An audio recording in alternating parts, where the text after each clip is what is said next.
क्या आप जानते हैं कि प्राचीन मेसोपोटामिया के इतिहास में एक ऐसी कहानी छुपी हुई है जो इसे बाकी सभ्यताओं से बिल्कुल अलग बनाती है। नमस्कार दोस्तों, प्राचीन कहानियों की इस विशेष कड़ी में आपका स्वागत है। आज हम आपको बताएंगे प्राचीन मेसोपोटामिया के रक्तपंथों की रहस्यमयी कहानी। मेसोपोटामिया, जिसे आज हम इराक के नाम से जानते हैं, प्राचीन विश्व का एक चमत्कारी उभरता हुआ सभ्यता थी। यहीं पर दुनिया के पहले शहर बसे और यहीं से मानवता ने सभ्यता का सफर शुरू किया। परंतु इस सभ्यता की चमचमाती कहानियों के पीछे एक काले सच की छाया छुपी थी, रक्तपंथ। तो चलिए समय के पहिए को पीछे घुमाते हैं और चलते हैं करीब 4000 साल पहले। मेसोपोटामिया में सुमेरियन समाज के लोग देवताओं को प्रसन्न करने के लिए कई विचित्र अनुष्ठान करते थे। इसका मुख्य हिस्सा रक्त बलिदान था। इस अनुष्ठान को वैज्ञानिकों ने रक्तपंथ का नाम दिया। लेकिन सवाल उठता है, रक्तपंथ क्यों?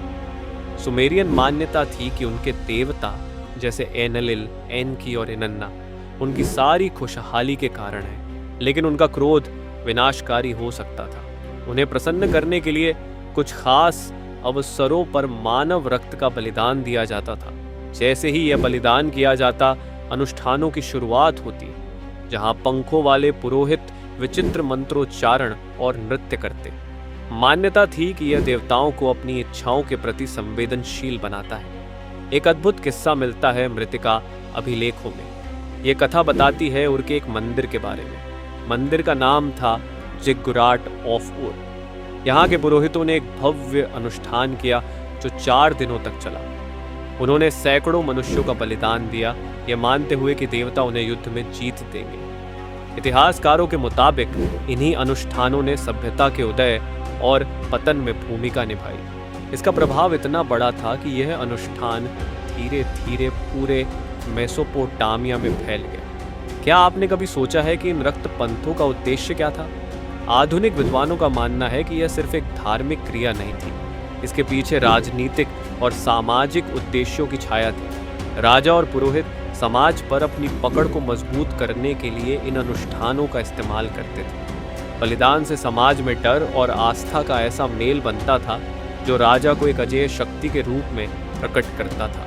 यह भी माना जाता है कि इन अनुष्ठानों के कारण ही मेसोपोटामिया में कला और वास्तुकला का अद्भुत विकास हुआ। अगर आप ध्यान दें तो पाएंगे कि जिग्गुराट जैसी इमारतें केवल धार्मिक स्थल नहीं थीं, बल्कि यह समाज के केंद्र भी थी। वहाँ होने वाला हर बलिदान, हर अनुष्ठान समाज के जीवन का हिस्सा था। लेकिन इस सब का अंत कैसे हुआ?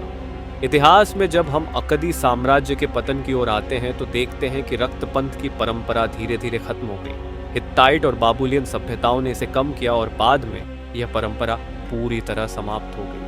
आधुनिक शोधकर्ताओं का मानना है कि इसका कारण था समाज में शिक्षा और विज्ञान का आगमन। लोगों ने यह समझना शुरू कर दिया कि रक्त बलिदान मात्र एक धार्मिक अनुष्ठान नहीं, बल्कि एक शक्ति प्रदर्शन था।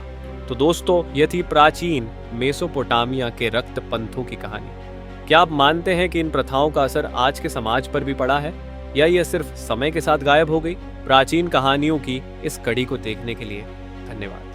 अगर आपको ये वीडियो पसंद आई हो तो इसे लाइक करें, शेयर करें और हमारे चैनल को सब्सक्राइब करना ना भूलें। हमें कमेंट में बताएं कि अगली कड़ी में आप कौन सी प्राचीन कहानी सुनना चाहेंगे। तब तक के लिए अलविदा।